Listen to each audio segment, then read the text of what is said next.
we invited all Calgarians to come down to a special festival here on Mother's Day called International Migratory Bird Day. It's a festival that happens across the Americas, but particularly in the United States and Canada.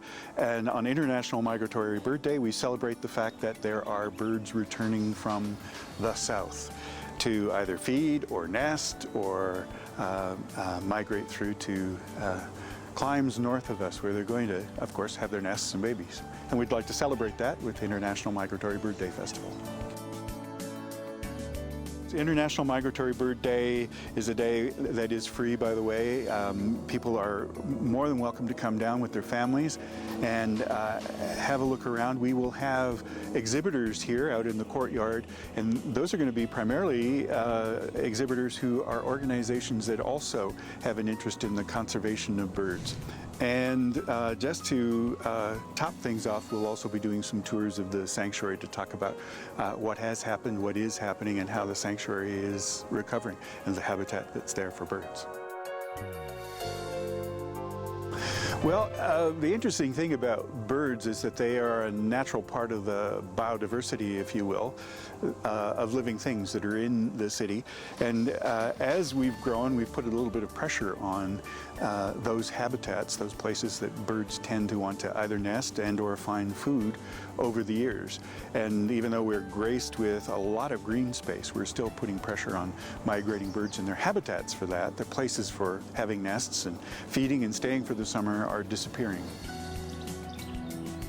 What can you do as a homeowner for birds? Well, certainly one of the things happens to do with your own private backyard. You can make that a little more bird friendly by planting native species, be that flowers, be that shrubs, be that trees.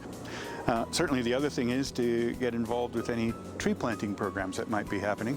Parks has a really big program called Neighborhoods, and we're doing about 25 communities this year in terms of planting trees along that green verge just out in front of your property beside the sidewalk. But we encourage people to do the same in their own backyards in the private urban forest, if you will.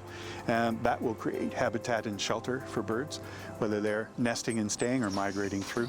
And certainly the other thing is be mindful of what your pet is up to, and in particular cats. So those are just a few of the things that you can do in your own backyard.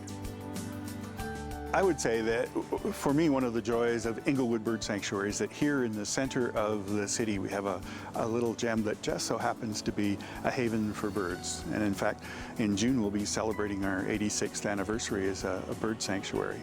And if nothing else, just getting out and enjoying the environment on a day like that is good.